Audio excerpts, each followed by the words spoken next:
नमस्कार। आज नरेंद्र मोदी की सरकार को 3 साल पूरे हो गए। मोदी ने आज जनता को अपने 3 साल के काम का हिसाब दिया। नरेंद्र मोदी ने अपनी सरकार की उपलब्धियां गिनाई, आगे का प्लान बताया। अमित शाह ने भी सरकार के काम गिनाए और योगी आदित्यनाथ ने मोदी सरकार की जमकर तारीफ की। आपको इन सब की बात सुनवाएंगे। सरकार ने 3 साल में क्या किया ये गिनवाएंगे। लेकिन सबसे पहले मोदी सरकार के आज के एक बड़े फैसले के बारे में आपको बताना चाहता हूं।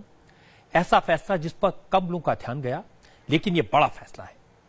आज केंद्र सरकार ने मीट के लिए मवेशियों की खरीद फरोख्त पर रोक लगा दी। अब देश में स्लॉटर के लिए बड़े जानवर न खरीदे जा सकेंगे न बेचे जा सकेंगे।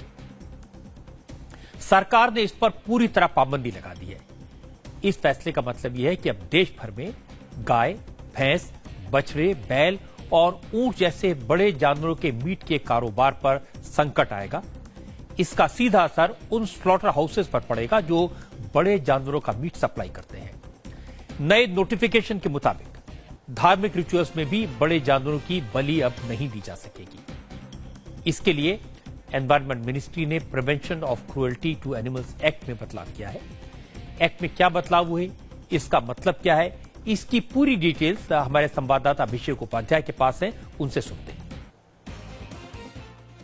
पर्यावरण मंत्रालय के इस नए नोटिफिकेशन से देश में मीट के कारोबार में आमूल चूल बदलाव होने की आशंका जताई जा रही है। इसमें मवेशियों के कारोबार को लेकर के नए नियम बनाए गए हैं और बड़ी बात यह है कि कत्ल के मकसद से, स्लॉटर के मकसद से मवेशियों का कारोबार नहीं हो सकता, इसे बैन कर दिया गया है। पहले ये समझ लें कि मवेशी से मतलब क्या है।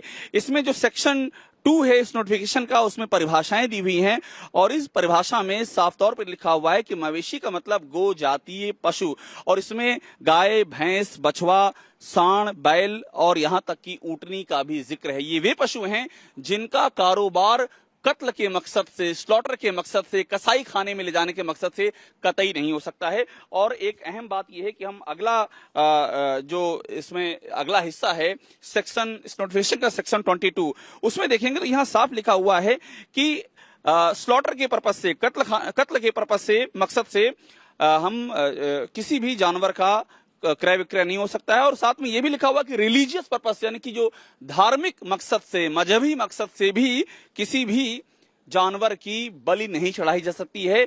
जिन जानवरों का हमने जिक्र किया अभी, जो नोटिफिकेशन की डिफिनेशन में साफ हैं, ये उन जानवरों की बात हो रही है। और ये जो निर्देश हैं, ये जो नियम हैं, ये पूरे देश में लागू होंगे सिवाय जम्मू और कश्मीर के। और इनके लागू होने के साथ ये माना जा रहा है, ये तय माना जा रहा है कि देश में जो मीट का कारोबार है, जो इससे जुड़े कारोबारी हैं, उनके ऊपर इसका बहुत बड़ा असर पड़ने जा रहा है। असल में देश भर में जानवरों के बाजार लगते हैं, जहां गाय, भैंस जैसे बड़े जानवर इन मंडियों में खरीदे और बेचे जाते हैं। जानवरों के बाजार तो लगेंगे, लेकिन इन पशु बाजारों में जानवरों को स्लॉटर के लिए खरीदने बेचने पर पाबंदी लगा दी गई है। सरकार ने इस संबंध में जो नोटिफिकेशन जारी किया है, उसमें कहा गया कि जिन मार्केट में जानवरों की खरीद और बिक्री होती है, उन मार्केट कमेटी के सेक्रेटरी को यह इंश्योर करना होगा कि वहां किसी भी जानवर को स्लॉटर हाउस भेजने के लिए खरीदा या बेचा न जाए। अब जो भी मार्केट में जानवरों को बेचने आएगा, उससे अपनी पूरी डिटेल देनी होगी, अपने पहचान पत्र की कॉपी जमा करानी होगी और जानवर की पहचान भी लिखकर देनी होगी। इसके साथ एक अंडरटेकिंग देनी होगी कि जानवर को स्लॉटर हाउसेस को बेचने के लिए नहीं लाया गया। जब भी कभी कैटल का बाजार में सेल होगा या परचेज होगा, तो मार्केट का जो सेक्रेटरी है उसको ये सुनिश्चित करना पड़ेगा कि ये उन दोनों लोगों से, खरीदने और बेचने वाले से सर्टिफिकेट लेकर कि ये जो सेल परचेज हो रही है ये किसी प्रकार के स्लॉटर के लिए नहीं हो रही है। तो मैं समझता हूं कि ये कोई एबनॉर्मल बात नहीं है। भारत सरकार का कानून है, उसमें ये रूल बनाया गया है। और इसका मतलब ये नहीं कि कोई स्टेट्स की हम पावर ले रहे हैं, हम तो स्टेट्स को एनिमल वेलफेयर के लिए और ज्यादा मजबूती प्रदान करने की व्यवस्था क्रिएट कर रहे हैं। असल में सब्जेक्ट स्टेट्स का है, लेकिन नोटिफिकेशन के बाद ये ताकत केंद्र सरकार के पास आ जाएगी, क्योंकि नोटिफिकेशन में साफ किया गया कि जनवरी के मेले में, माफ कीजिएगा, जानवरों के मेले में अब सिर्फ किसान ही हिस्सा लेंगे।